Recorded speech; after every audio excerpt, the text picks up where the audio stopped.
السلام عليكم ورحمه الله وبركاته. ازيكم يا بنات؟ عاملين ايه؟ يا رب كلكم تبقوا بخير. فيديو النهارده من الفيديوهات اللي طلبت مني بطريقه فظيعه جدا، وهو مقارنه بين الكونسيلر بتاع ديرماتيك والكونسيلر بتاع كليو. ان شاء الله الفيديو مش هيبقى طويل، انا هقول لكم الفرق ما بينهم، وانتوا انا مش هقول لكم ايه الحلو وايه الوحش، مش هقول لك انت ده حلو اشتريه وده وحش ما تجيبيهوش، لان انا بالنسبه لي الاثنين كانوا حلوين جدا، لكن هقول لك الفرق ما بينهم وانت هتختاري المناسب ليكي. اول حاجه هنبتدي كده بالكونسيلر بتاع الديرماتيك وكليو. اول فرق ما بينهم، او مش هقول فرق، تعالوا كده نقول نخش على طول ان الاثنين نازل منهم 2 شيدز، واحد ميديوم واحد لايت، لان الاثنين بيصنفوا كونسيلر طبي، وزي ما قلت لكم قبل كده كونسيلر طبي يعني بينزل منه درجه لايت وميديوم مش اكتر من كده. نيجي بقى عند الدرجات بتاعتهم، الاثنين درجاتهم حلوه جدا، بيج مصفر، الاثنين زي بعض في الحته دي. نيجي بعد كده للحجم.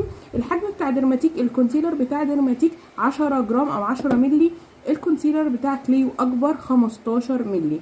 نيجي بعد كده للباكج. زي ما انتم شايفين الباكج بتاع كليو عامل زي البوتل كده، بيتقفل ويتفتح بتكايه هنا، وبتدوسي عليه بينزل الكونسيلر. اما كليو فهو عباره عن ابليكيتور عاديه جدا زي اللي احنا متعودين عليها دايما. تمام. نيجي بعد كده عند السعر. السعر يا جماعه قريب جدا من بعض، يعني ديرماتيك تقريبا بيبقى في حدود ال 200 جنيه تقريبا، اما كليو كان ب 180، ف يعني قريب جدا من بعضه.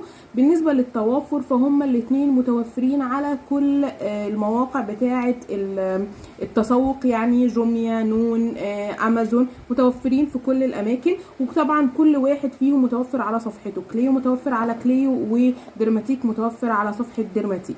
تمام كده. نيجي بعد كده للفورمولا بقى، ايه الاختلاف ما بينهم في الفورمولا. بالنسبه لكليو، بالنسبه للديرماتيك يا جماعه، انا ديرماتيك زي ما قلت لكم في الفيديو طبعا، لان الاثنين كل واحد فيهم ليه فيديو مخصوص عندي على القناه لوحده.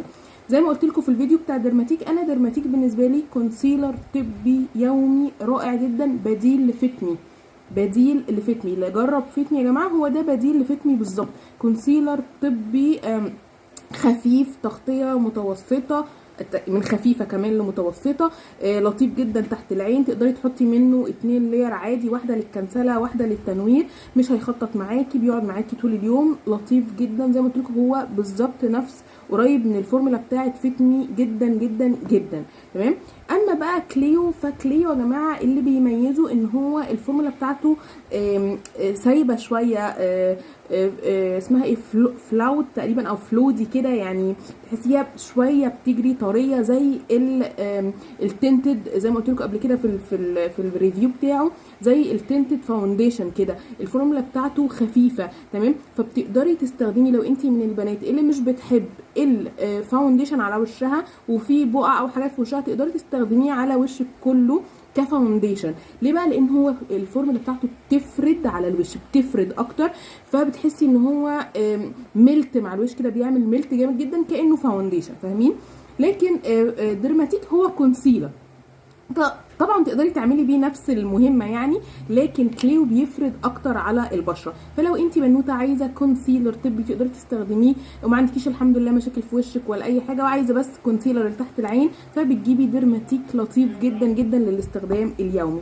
اما لو انت بنوته ما بتحبيش الفاونديشن وتحبي تستخدمي الكونسيلر يقوم بمهمه الفاونديشن، فبالنسبه لك كليو هيبقى احلى بكتير. بس كده يعني، هو ده الفرق ما بينهم، لكن الاثنين حلوين جدا، درجاتهم بصراحه بالنسبه لي حلوه جدا. درجه بتبقى مناسبه للبشره كلها اللي هي الميديوم، وبتكنسل كده الحاجات المتوسطه اللي زي سواء هالاتي سواء البقع اللي في وشي، الدرجه الميديوم بتكنسلها لي ولطيفه جدا، والدرجه الثانيه للتنوير حلو جدا. وطبعا زي ما قلت لكم الاثنين كل واحد فيهم ليه ريفيو كامل مفصل، واحنا بنستخدمهم على وشنا في القناه، تقدروا تروحوا وتشوفوهم، بس كان لازم اعمل لكم المقارنه دي وانتي تختاري المناسب ليكي.